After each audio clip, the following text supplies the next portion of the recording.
Futurapolis Planète, ça continue, toujours sur des chapeaux de roue, mais dans la sobriété énergétique. Je vous informe qu'à tout moment, en envoyant un SMS au 07 69 69 38 33, je vais le refaire parce que c'était compliqué ça, 07 69 69 38 33, vous aurez la possibilité de poser vos questions à nos invités à la fin de cet échange. Alors, tout le monde est écolo, personne n'est écolo. C'est le constat d'un succès et peut-être d'un échec. En moins de 50 ans, l'écologie s'est imposée partout. Aujourd'hui, tout le monde se proclame écolo, les partis, les entreprises, les institutions. Et pourtant, qui est prêt à renoncer définitivement à la voiture ou à l'avion, à manger moins de viande? Qui a seulement le courage de trier et supprimer ses mails? Le vert a-t-il perdu ses belles couleurs à force de séduire tout le monde?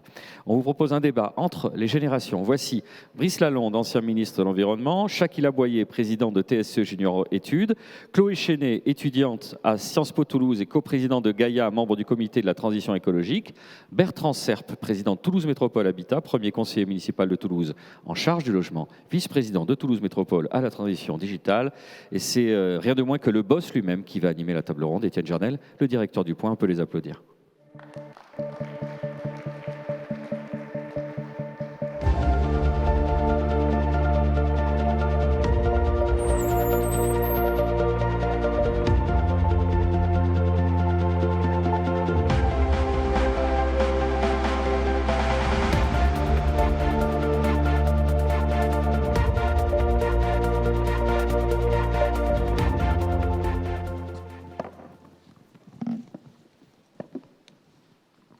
Eh bien, c'est parti.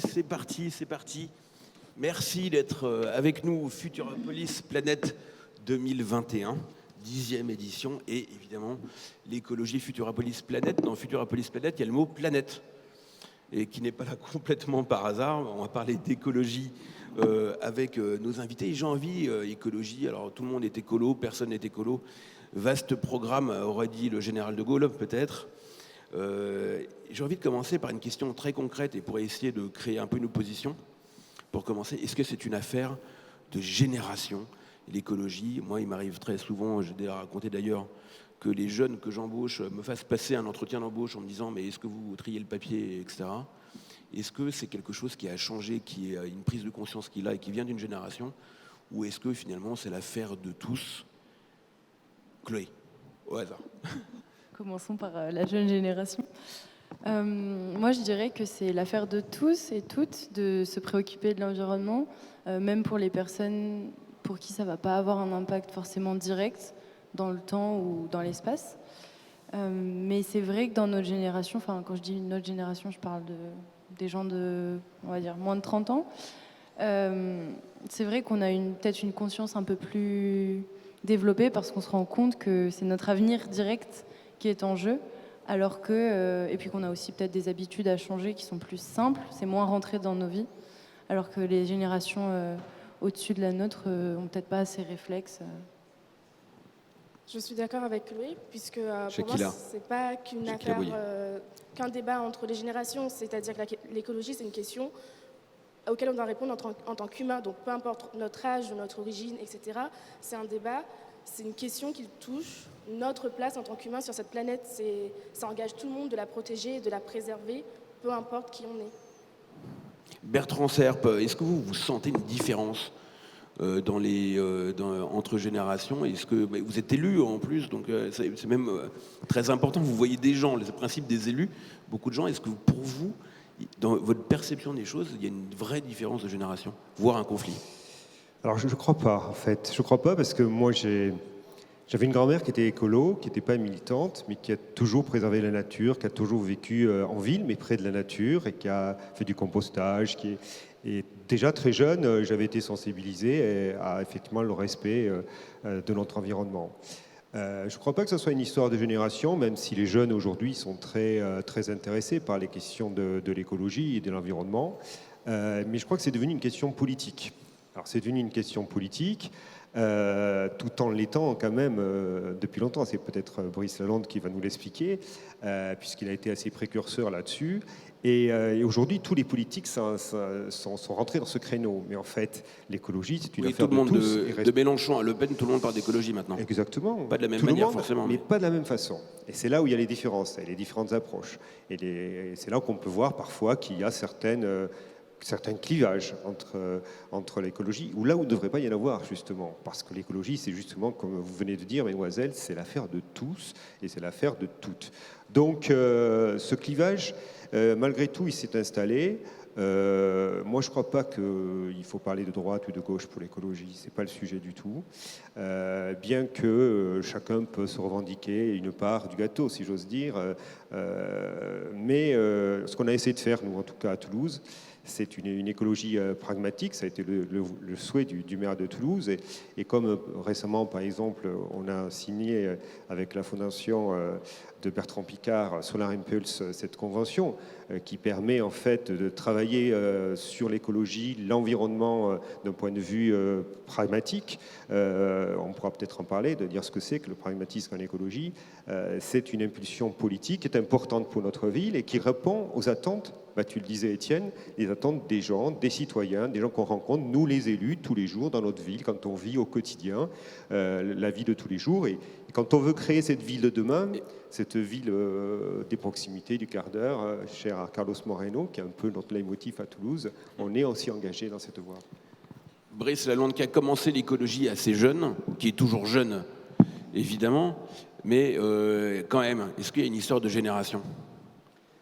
Je pense que le chronomètre est en train de ticker.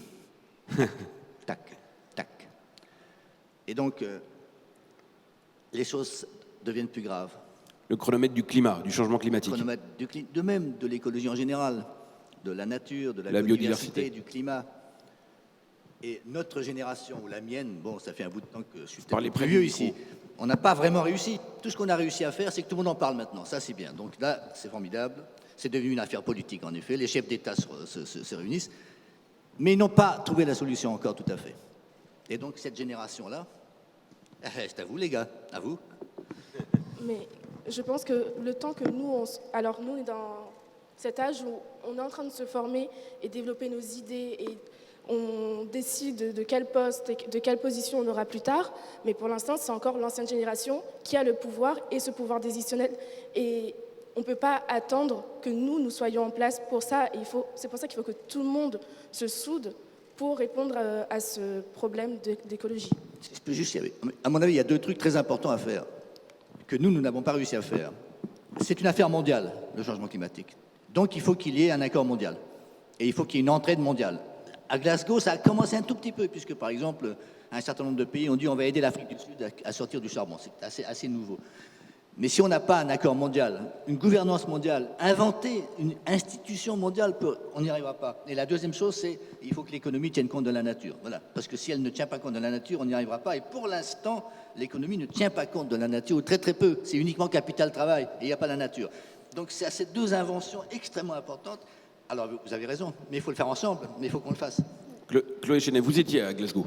Oui, alors juste déjà par rapport à l'économie, effectivement, et ça me fait rebondir sur le fait que vous disiez que l'écologie, ça doit être partout, dans tous les bords politiques, et je suis d'accord sur l'idée, mais si l'économie, elle doit prendre en compte la nature, ça veut dire qu'on n'est pas à droite, selon moi. Selon moi, on est forcément à gauche, et on est forcément social. Et l'économie, elle ne peut pas fonctionner dans le fonctionnement qu'elle connaît actuellement. Du coup, pour moi, c'est quand même... Enfin, l'écologie, elle est sociale et donc elle est forcément à gauche. Même s'il faudrait que tout le monde soit d'accord avec ça, ce qui est compliqué. Brice Lalonde, dont c'est pas l'histoire en politique exactement. C'est-à-dire que c'est assez amusant quand on regarde la France, parce que le ministre de l'Environnement le plus important, celui qui a été le plus puissant de tous les ministres de l'Environnement du monde entier, et notamment de la France, c'est Jean-Louis Borloo. Ce n'était pas un gouvernement de gauche. Donc, vous voyez, en fait, c'est plus compliqué. Le Grenelle de l'environnement. Voilà, c'était... Allez-y. Par rapport à Glasgow, en fait, moi, j'y étais et je me suis rendu compte que c'est bien de vouloir une gouvernance mondiale, mais on n'y arrivera pas. Il n'y a personne qui sera OK pour se mettre d'accord. Et selon moi, ça prendra trop de temps si on y arrive. Beaucoup trop de temps. Ça fait déjà 26 ans qu'on discute autour d'une table et qu'on n'arrive pas à se mettre d'accord sur 1,5 Il y a des choses qui ont avancé quand même, non? Vous trouvez pas? Oui, il y a des avancées. Et si ces COP n'existaient pas, il n'y aurait aucune avancée et ce serait encore pire. Mais ça reste trop lent. Et l'autre problème qu'on peut voir aussi aux COP, c'est qu'elles font croire qu'on avance assez vite, alors qu'en fait, non. On n'avance pas assez vite et il faut qu'on avance plus vite. Et donc, les problèmes que je vois, c'est ça. Et du coup, je vois pas en quoi une gouvernance mondiale pourrait aider maintenant tout de suite, puisqu'elle va pas se créer, en fait. Elle va pas se créer. Et à mon avis, c'est à l'échelle locale qu'on doit agir, locale, régionale, j'entends, ou à l'échelle micro-locale, à l'échelle nationale si c'est faisable.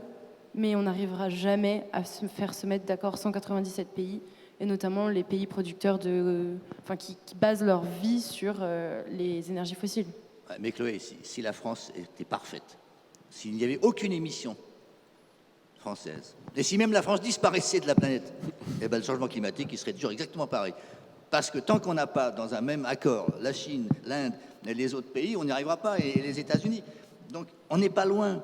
Et figurez-vous que cette extraordinaire mobilisation des jeunes joue un rôle très important. Elle pousse tous les gouvernements à faire quelque chose. Donc il faut continuer. En réalité, il faut être optimiste. Alors, je voudrais revenir dessus, et peut-être Bertrand Sable là-dessus, sur la question de l'économie, parce que ça nous rapproche d'un thème que je voulais aborder à la fin, qui était la décroissance, mais la question c'est de savoir quelle est la part de l'économie là-dedans et comment on voit l'économie dans ce monde du changement climatique. Alors, Chloé Chenet disait l'écologie est plutôt de gauche, bon, j'imagine que vous ne serez pas d'accord, et vous allez nous expliquer pourquoi, mais comment est-ce que vous articulez les choses dans ce nouveau monde où il faut faire attention, où on a une urgence climatique? L'économie, elle sert à quoi là-dedans? Quel jour? L'économie, elle est quand même primordiale. Parce que moi, je crois, effectivement, d'abord je l'ai dit, que l'écologie, ce n'est pas de droite et de gauche. Et Brice Lalonde l'a bien rappelé, les avancées importantes avec le Grenelle d'environnement ont été faites avec Jean-Louis Borloo et Nathalie Kosciusko-Morizet. Et c'était des gouvernements de droite. Mais passons tout ça. Il faut juste rappeler que quand même, aujourd'hui, je pense que la décroissance, c'est quelque chose qui est très négatif pour notre économie. Et elle s'oppose à l'économie.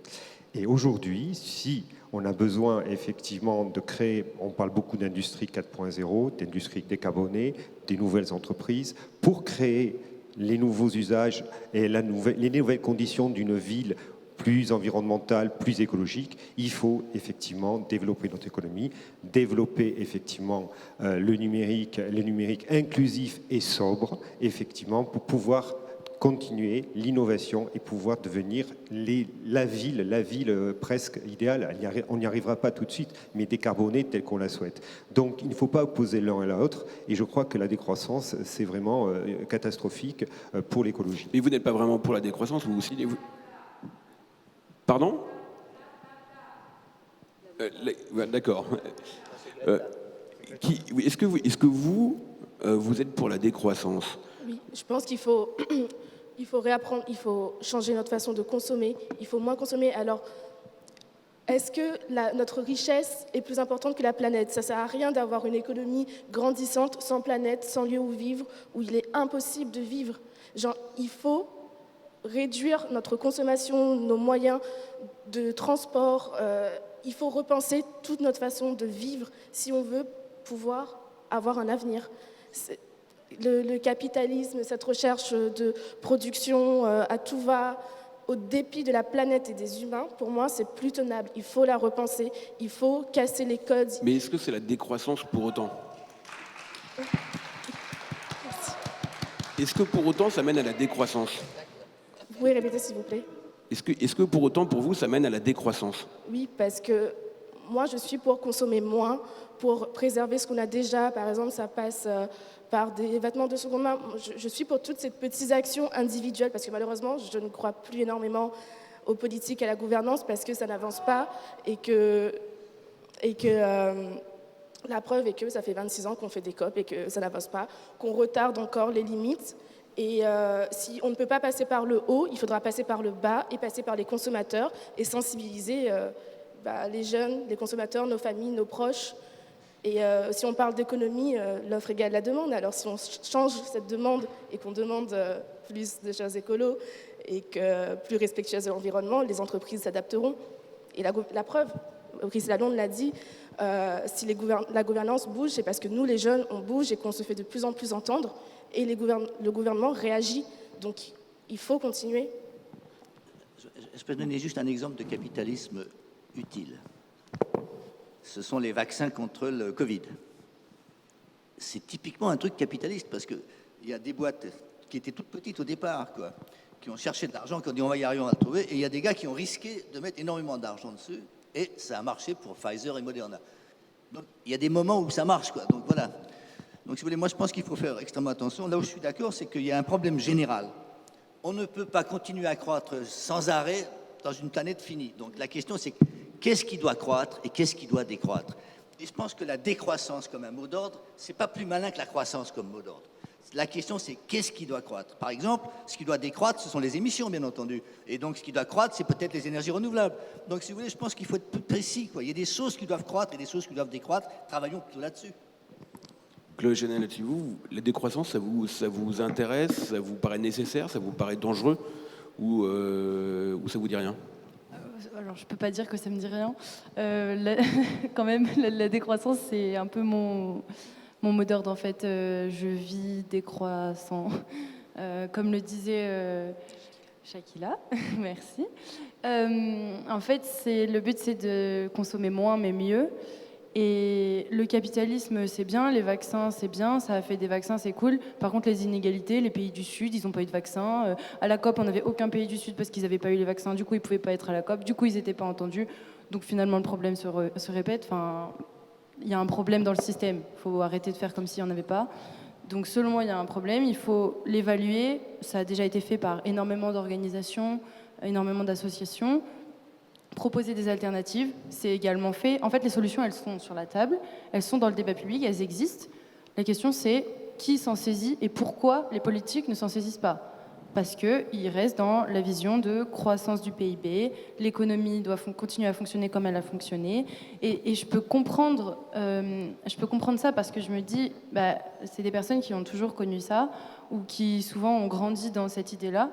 Et donc, je comprends que ce soit ce qui les motive à avancer dans la vie, mais c'est pas comme ça qu'on va y arriver. On a des échéances. Il y a déjà des pays qui sont en train de disparaître, littéralement, sous l'eau. Donc, il faudrait peut-être commencer à réagir pour aider ces personnes-là. Mais pour autant, les rapports du GIEC, à aucun moment, ne prônent la décroissance.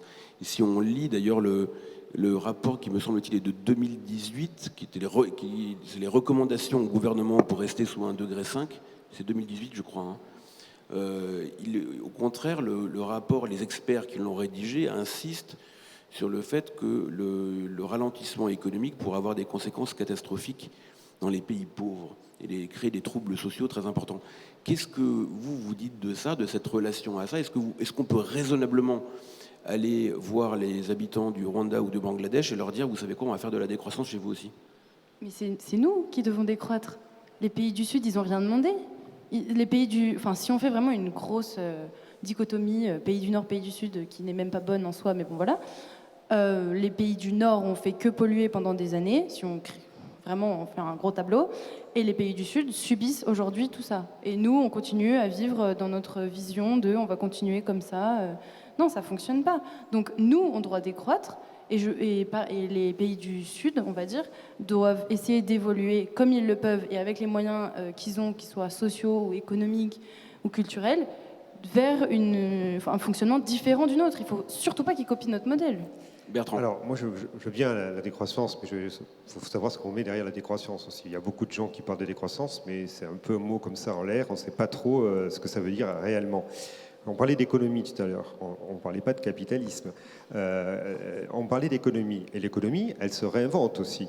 On parle aujourd'hui d'économie sociale et solidaire, d'économie circulaire, les circuits courts, tout ça, on est en train de le mettre en place. On n'a pas attendu il y a 2-3 ans, il y a des années qu'on fait ça à Toulouse et qu'on travaille dans ces circuits courts et le bien manger et comment faire travailler le local plutôt que d'exporter, effectivement.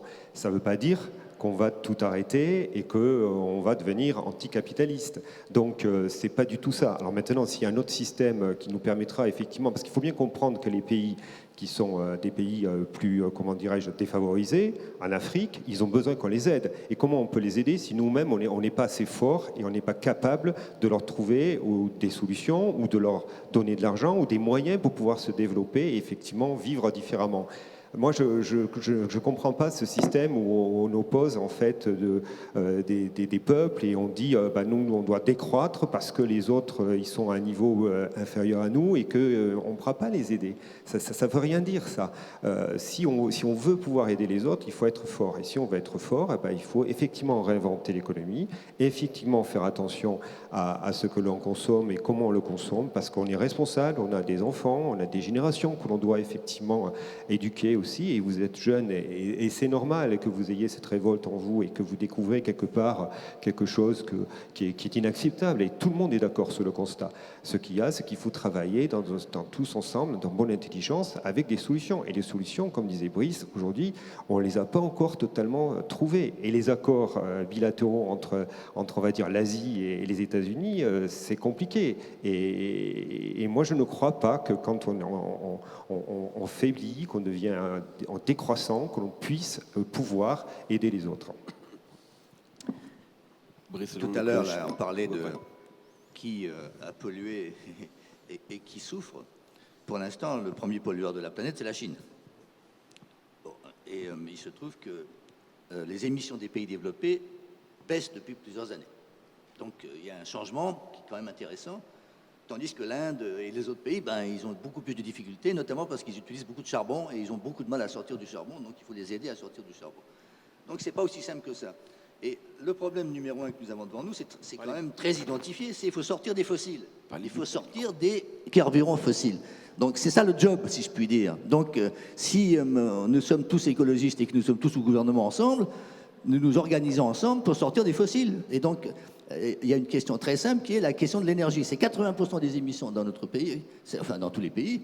Et donc comment fait-on pour sortir des fossiles? Donc, on a un certain nombre de possibilités. On a l'électricité, parce qu'on peut la produire de manière décarbonée, soit du renouvelable, soit du nucléaire.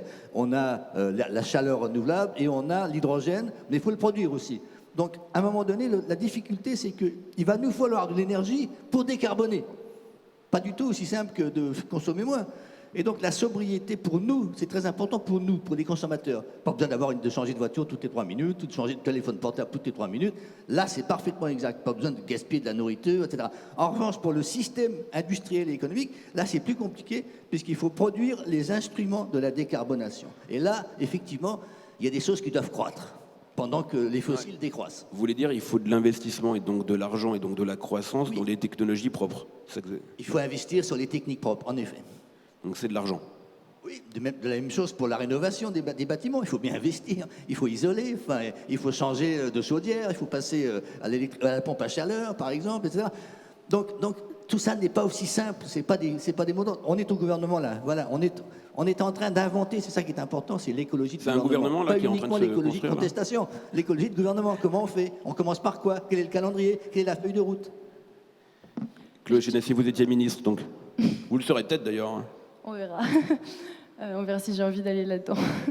Mais j'avais une question déjà. Allez-y. Du coup, par rapport, vous disiez aider les pays du Sud. Encore une fois, je comprends pas.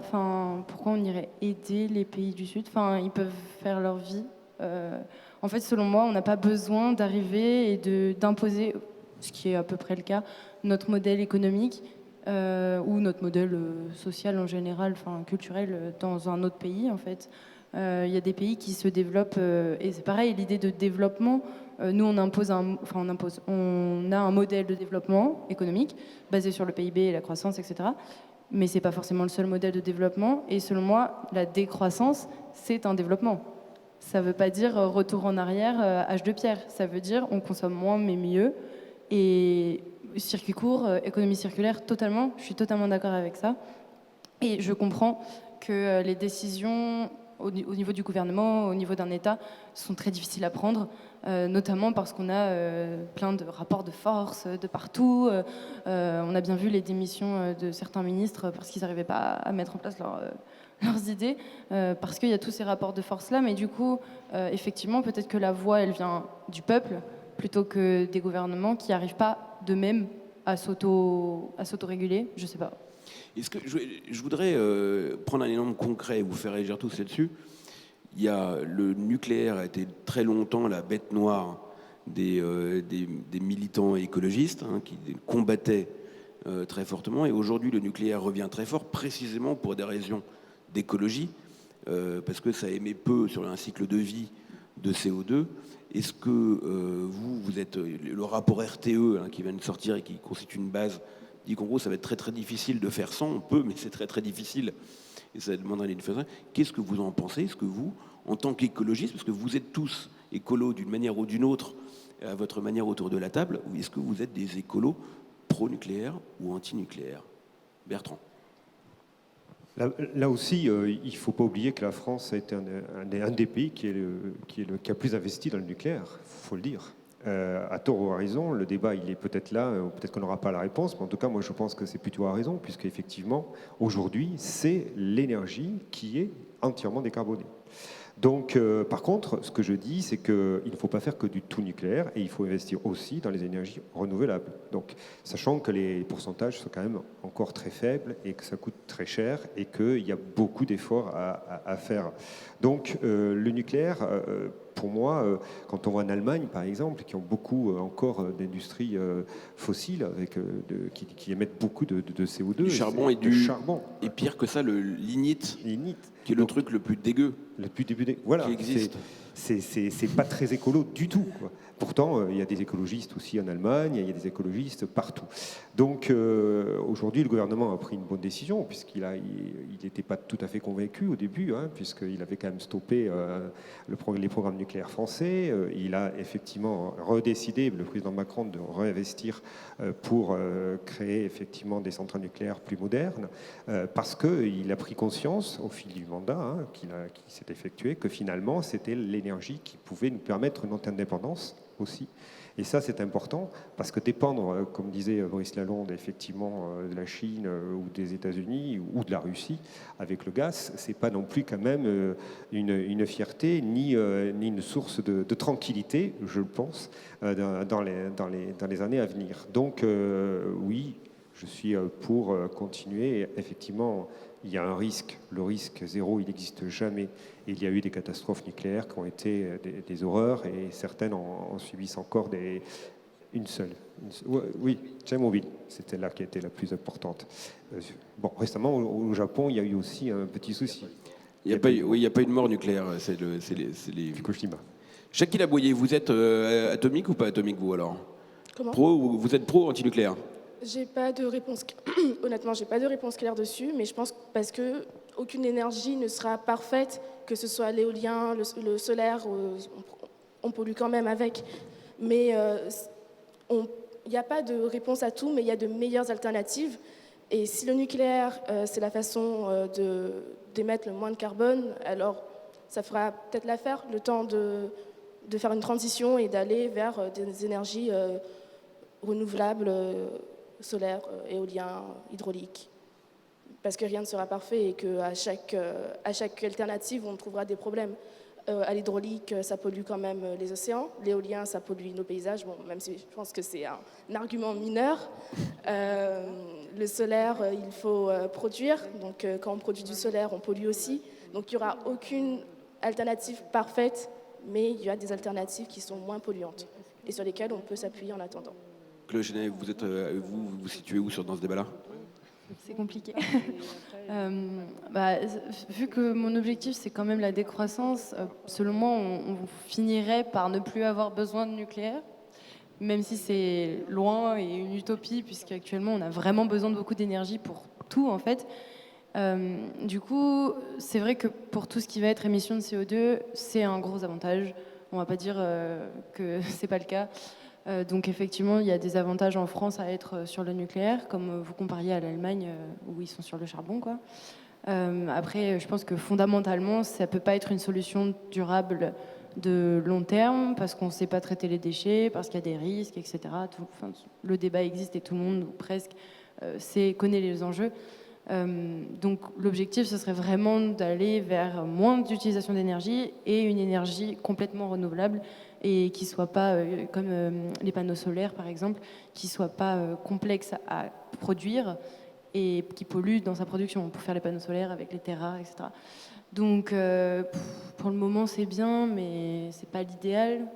On va dire que c'est ça ma réponse. Brice Lalonde, racontez-nous l'histoire de l'écologie du nucléaire, parce que vous avez vécu ça de l'intérieur. C'est une histoire de détestation qui se transforme en amour raisonné. Alors c'est une histoire de bataille contre le nucléaire d'abord, en effet. Ça nous faisait peur, le nucléaire. Vous-même, vous avez été anti-nucléaire? Moi-même, j'ai été anti-nucléaire. Et alors, qu'est-ce qui s'est passé alors? Il s'est passé qu'en 1988, le GIEC a été créé, et les premiers rapports du GIEC sont arrivés. Et à ce moment-là, on se rend compte, on se rend compte que le changement climatique est une menace inouïe. Le changement climatique, c'est une transformation de la planète Terre. Donc le nucléaire à côté, c'est pas un problème, quoi. Vous voyez ce que je veux dire? C'est le moindre mal par rapport au changement climatique. Donc à ce moment-là, on n'est pas devenu pro-nucléaire, mais on n'a plus été anti-nucléaire. Voilà. Pas vous, mais il y en a qui le sont restés. Alors il y en a qui le sont restés, ben, ils sont dans un logiciel dépassé, à mon avis, parce qu'ils ne se rendent pas compte que le changement climatique est la priorité. Et quelle est la difficulté? C'est que si on veut remplacer les fossiles, par exemple pour les bagnoles, on voit bien ce qui se passe pour les bagnoles. On passe à la voiture électrique, donc on passe à l'électricité. Et donc l'électricité, on a aujourd'hui 25% de la consommation d'énergie en France, c'est de l'électricité. Il faut passer à 50 ou à 55 sur les rapports du RTE. Il faut au moins doubler la consommation d'électricité en France, dans les maisons, les voitures, etc. Bon, ça veut dire qu'il va bien falloir en produire de cette électricité. Et pour l'instant, pourquoi est-ce qu'on passe par l'électricité? Parce que c'est un des vecteurs d'énergie, comme on dit, qui peut être produit sans carbone, grâce aux renouvelables, au solaire, à l'éolien et au nucléaire et à l'hydraulique. Donc voilà, donc il faut y aller. Alors simplement, le problème du solaire, c'est que c'est très peu à chaque fois. Donc il faut beaucoup de surface. Et donc le problème, c'est la surface. Le foncier, comme on dit. Même chose pour l'éolienne, il faut beaucoup de place. Il faut à peu près 1000 éoliennes pour une centrale nucléaire. Donc si vous voulez, à un moment donné, bon voilà. Alors évidemment, c'est pas formidable, parce que vous aviez parfaitement raison. Aucune source d'énergie n'est sans défaut. Alors moi, je milite pour un truc qui s'appelle la transmutation. Je ne sais pas si ça vous dit quelque chose. C'est que les déchets nucléaires, il y a une technique qui s'appelle la transmutation, où on transforme les déchets qui durent longtemps en déchets qui ne durent pas longtemps. Voilà. Alors simplement, je pousse le gouvernement français à investir. Il n'y a que les Belges qui sont intéressés par ça en ce moment. Bon, mais donc, si vous voulez, le nucléaire, ce n'est pas une technique figée pour l'éternité. Ça peut s'améliorer. Il y a peut-être des choses meilleures que d'autres. Il y a peut-être d'autres... Bon, voilà. Donc, à partir du moment où on n'est plus anti-nucléaire, ben, on commence à regarder le nucléaire, qu'est-ce qu'on peut faire, comment on peut améliorer, etc. Donc, voilà. Je voudrais qu'on fasse un peu de philo. 2 minutes de philo, un petit tour de table. On voit bien qu'il y a deux philosophies majeures dans l'écologie. Il y a celle du rewilding, c'est-à-dire l'homme, l'être humain n'est qu'un animal parmi d'autres, et finalement il doit se retirer, prendre moins de place sur Terre et se faire petit, en gros. Et puis il y a la théorie du jardinier, de mon ami Gilles Clément, le jardin planétaire. L'homme n'est pas le maître de la nature, mais il en est quand même le jardinier. C'est quand même lui qui oriente, il en est le tuteur et non pas le maître. C'est une vraie différence. Alors on voit des philosophes comme Bruno Latour qui est dans cette idée d'une forme de retrait de l'humanité d'une certaine façon. Comment est-ce que vous vous situez là-dedans? Est-ce que vous pensez que nous humains devons nous retirer, ou est-ce qu'au fond on a le droit d'être un tuteur attentif et respectueux, mais d'être un tuteur de la nature? Bertrand. Ben, on a le droit, effectivement, de mettre les jardiniers, les chefs d'orchestre. C'est nous qui devons décider de notre avenir. C'est nous qui sommes aux manettes, qui avons vraiment toutes les ficelles. Après, il y a des impondérables qui font qu'on doit s'adapter. Mais l'homme, depuis la création, s'est toujours adapté à l'environnement, effectivement, dans lequel il vivait. Il s'est adapté tout en réfléchissant et en pensant comment améliorer son quotidien et sa vie. Comment mieux vivre, comment vivre plus longtemps avec la médecine, la santé, comment pouvoir, maintenant c'est consommer différemment, comment vivre différemment. Et les clés, c'est nous-mêmes qui les avons. Après, il y a des facteurs externes qui font que c'est compliqué de vouloir, vous avez raison, dans l'idéal, effectivement, tout le monde rêve d'une vie sans déchets, d'une vie propre, mais c'est compliqué. Peut-être qu'on le trouvera dans l'espace, peut-être que la solution est ici dans l'espace. Pourquoi on va dans l'espace aujourd'hui et que tous les programmes sont réactivés aux États-Unis, en Russie, en Chine, partout? Parce qu'à un moment ou à un autre, effectivement, il faudra puiser autre part des ressources qui nous permettront de continuer à être le chef d'orchestre, à être le jardinier sur notre terre. Et moi, je crois beaucoup à ça. Jackie Laboyer. Moi, c'est un discours que j'ai du mal à entendre parce que pour moi, il faut la respecter. On l'exploite, la nature, et pour moi, ce n'est pas la bonne voie. On devrait la respecter et vivre avec. Alors que là, on puise nos ressources, on les détruit, on ne la respecte pas, on la pollue, on l'exploite et on ne la préserve pas, on ne compense pas le mal qu'on fait à la planète. Alors que c'est super important. Enfin, c'est là où on vit, c'est beau, c'est magnifique. J'ai l'écran avec l'océan, enfin, je trouve ça magnifique. Et on est en train de détruire tous ces animaux, toute cette nature par notre façon d'agir, alors qu'il y a d'autres moyens. Il n'y a pas que cette productivité, cette richesse. Ça nous mène à rien d'être riche sur une planète qui meurt. Vous devriez faire de la politique, vous vous faites applaudir. Chloé Chenevou. Oui, moi je pense que dans tous les cas, oui, l'homme s'est toujours adapté. Pour le coup, c'est nous qui allons disparaître avant la planète. Là, on cherche à sauvegarder la planète pour pouvoir vivre dessus. On ne cherche pas à sauvegarder la planète parce qu'on a envie que les autres animaux puissent vivre dessus, mais parce que nous, on ne pourra plus vivre dessus, on va disparaître parce qu'on ne survivra pas à une extinction de masse telle qu'elle est en train d'arriver actuellement. Donc, selon moi, on peut pas. En fait, ça dépend de comment on entend jardinier, quoi. Si c'est jardinier tel qu'on l'est actuellement, non, ça fonctionne pas. En fait, on n'est pas jardinier. Là, on est juste exploitant de la nature. Alors que si c'est quelqu'un qui prend soin, qui aide, qui accompagne, mais c'est de la philosophie, c'est compliqué à imaginer, mais là, ça pourrait s'entendre. Et je suis pas non plus pour qu'on s'autodétruise et qu'on détruise les civilisations humaines, qu'on se mette en retrait, qu'on disparaisse de la planète. Non, il faut juste qu'on vive en harmonie avec les autres, en respectant les autres êtres vivants de cette planète, ce qui n'est pas le cas actuellement. Brice Lalonde, jardinier, clairement. Évidemment, jardinier sans glyphosate, attention. Vous savez, l'exploration spatiale, ça a été un fantastique allié de l'écologie.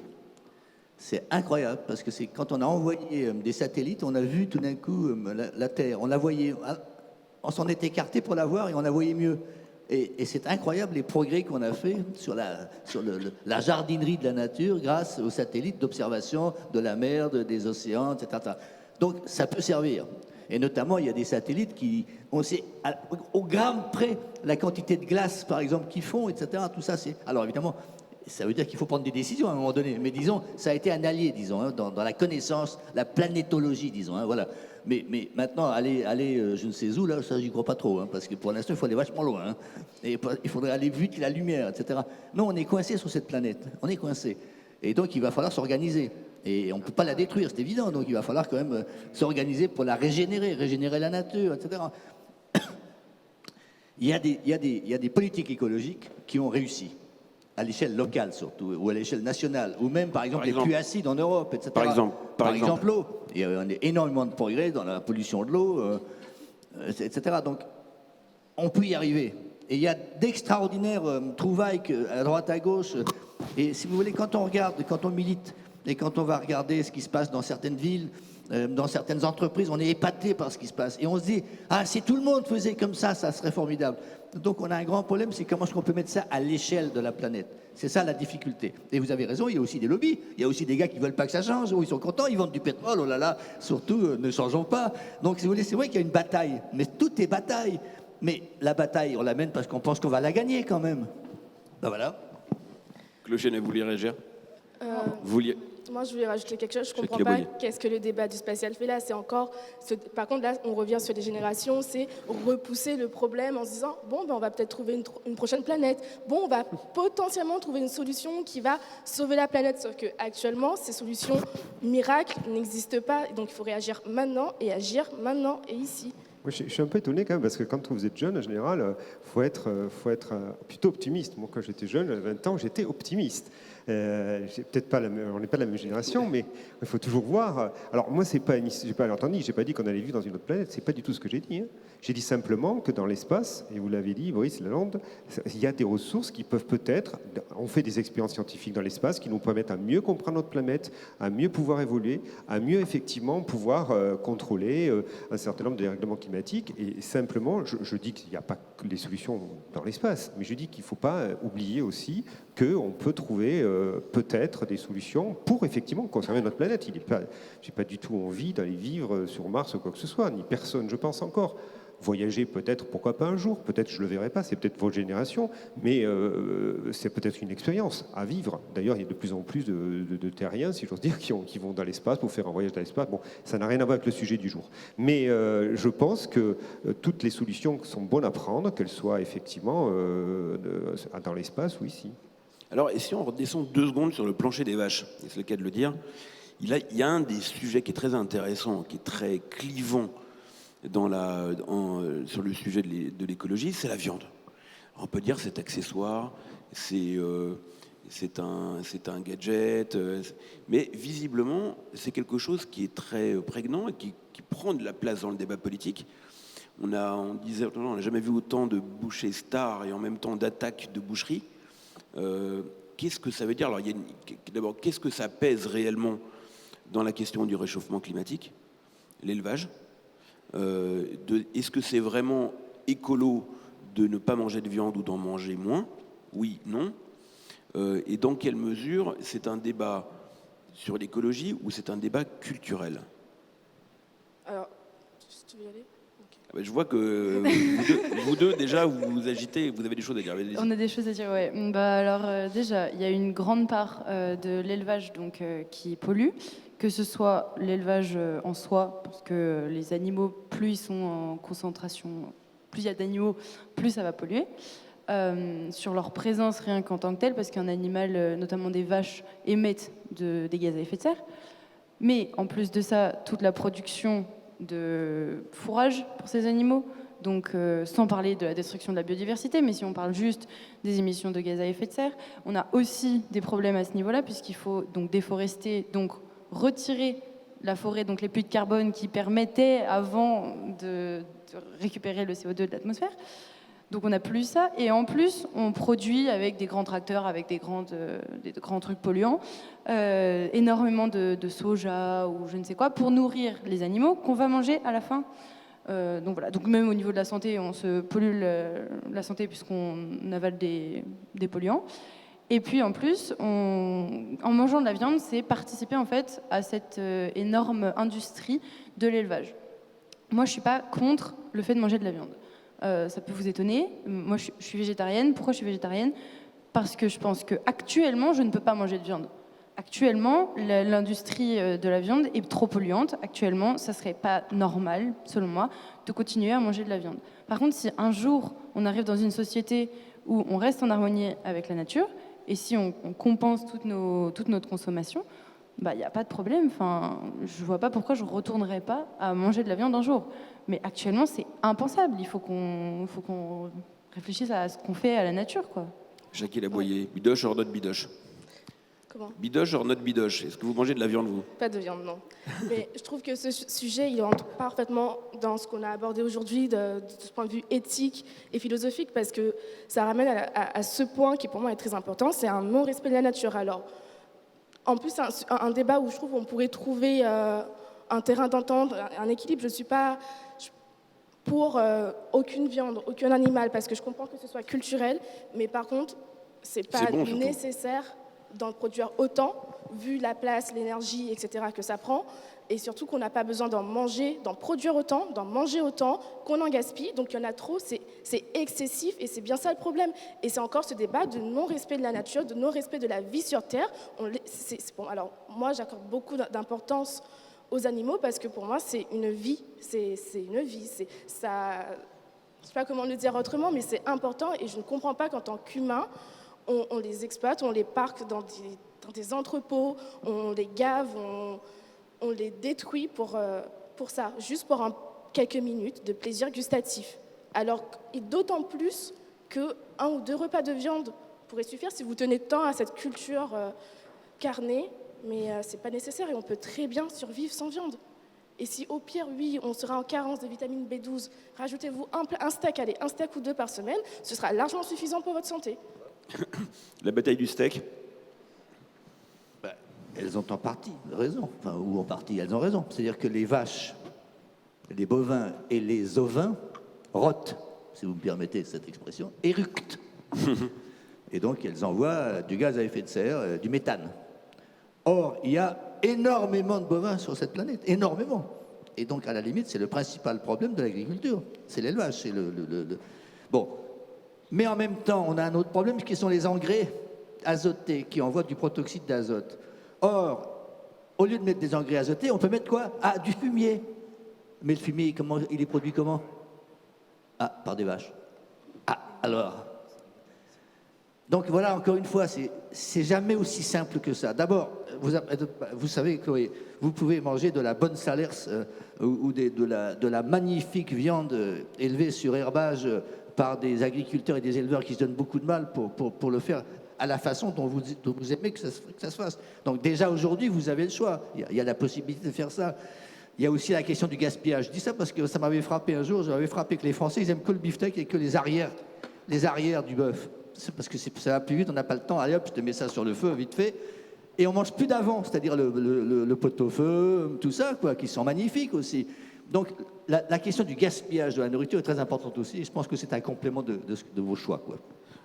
Bertrand, en juste un petit mot parce qu'on a des questions. Oui. Viande, clairement. Non, mais vous, comme toi, non? Ouais. Non, ce que je veux dire, c'est que viande, mais modérément, mais ici, c'est un problème de santé publique aussi. C'est bien prouvé aussi que si on mange trop de viande, ça peut être nuisible pour la santé. Donc ça, on n'oublie pas. Par contre, il ne faut pas oublier que l'élevage fait nourrir des millions et nourrit des millions de personnes dans le monde. Donc demain, arrêter totalement l'élevage ou réduire, c'est complètement illusoire et ça mettrait justement des millions de personnes. Mais je pense qu'il faut je rappelle que si vous avez des questions, attendez une seconde, parce qu'il y a des gens qui nous regardent en streaming. Le retour à la poule au pot, poule au pot tous les dimanches. Si vous avez des questions, il y a ce numéro là plutôt que de. On vous entend pas du fait du streaming. Et si vous avez une question à poser, d'accord, super. Vous pouvez envoyer un SMS. S'il n'y a pas d'autres arguments que. D'accord, ok, merci pour votre contribution. Ça fait avancer les choses. Alors, très bien. Pourquoi vous n'envoyez pas un SMS pour qu'on entende votre question? Est-ce qu'on n'a pas moyen de donner un micro? Non, on ne peut pas parce que là, on est en streaming et le but du SMS, c'était pour que les gens puissent nous entendre parce que la salle n'est pas éclairée.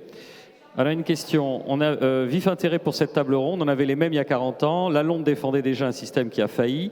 Les cheveux gris raisonnables contredisaient déjà les jeunes sur l'urgence écologique. Avons-nous encore le temps de ce genre de débat? Non. Non, nous n'avons pas le temps. D'accord, alors on a une question à l'inverse. Aux vieilles générations sur la table, pardon, vous pensez que ces étudiantes changeront le monde ou est-ce que ce sont des discours idéologiques qui vont faire pchit? Non, mais il va bien falloir qu'on le fasse puisque les autres générations ne sont pas fichues de le faire. J'ai un exemple à donner. J'ai un exemple et une critique des jeunes, si je puis me permettre. Il y a eu des très grosses manifestations, par exemple à Paris il n'y a pas longtemps, enfin où il y a plusieurs années. Et les manifestants, c'était à l'époque où il y avait Trump et Bolsonaro. Bolsonaro, il y est toujours. Trump, il n'y est plus. Mais enfin, à l'époque, il y était. Et les jeunes sont allés au ministère de l'Environnement français où il n'y avait que De Rugy et Poirson qui vraiment n'en pouvaient mais. Pourquoi est-ce qu'ils ne sont pas allés à l'ambassade des États-Unis et du Brésil? Ils se sont trompés, les jeunes, à ce moment-là. Donc, si vous voulez, le problème, toujours, c'est il faut appuyer là où ça fait mal, là où c'est utile, là où ça a une influence. Mais on n'a pas forcément conscience de ça. Enfin, moi, j'ai 19 ans et je suis à Sciences Po. Je sais que je suis privilégiée. Je sais que moi, j'ai conscience de plein de trucs parce qu'on me les donne, parce que j'ai eu une éducation qui m'a permis déjà d'arriver à Sciences Po. Enfin bref, tout ça, là. Mais il y a plein de jeunes, moi j'ai plein d'amis qui sont dans le militantisme, qui ont 13, 14 ans, et juste qui s'inquiètent pour leur avenir en fait, et qui espèrent que les politiques nationaux vont pouvoir faire quelque chose pour eux, parce que eux, ils savent très bien qu'à 14 ans, ils ne sont pas dans les sphères de pouvoir, et ils ne savent pas exactement où est-ce qu'on peut appuyer tel truc. Alors vu qu'on se rend compte que ça ne marche pas, maintenant on commence à s'auto-former. On commence à nous-mêmes se dire, je vais moi-même aller chercher les rapports du GIEC, moi-même je vais commencer à apprendre, et on s'auto-organise. C'est normal. Ah oui, c'est bien, mais on n'est pas censé le faire. À 13 ans, moi, j'aurais pas aimé être dans les rues. Moi, j'y suis depuis que j'ai 16 ans, et donc ça fait 3 ans et demi. Des fois, je préférerais être avec mes amis, en fait, en train de jouer. En train de jouer à des jeux de société, en train de discuter, en train de prendre un café, plutôt qu'être en train de militer. Pourquoi non? Brice. Alors, une autre remarque que vous nous avez envoyée par SMS aussi. Cette discussion donne l'impression que les vieux ont passé leur temps à polluer et que les jeunes vont sauver la planète. Mais les jeunes vont consommer plus d'avions, plus d'Internet, plus de fringues que nous, les anciens. Il y a deux camps. Bon. Dernière contribution. Je vous invite à le faire. Vous avez par SMS 07 69 69 38 33. Vas-y, je compléterai. Pourquoi vous dites qu'on impose aux pays du Sud notre mode de vie? Ils font leur propre choix, ils ont choisi le modèle qu'ils souhaitaient. Mais il faut bien... Ils ne choisissent pas le modèle qu'ils souhaitent, ils choisissent le modèle qui a fonctionné, ils le suivent. Mais si nous, on montre notre exemple, qu'on leur donne la voie, tant qu'à aider, pourquoi on ne les aide pas vers avoir des énergies renouvelables et propres?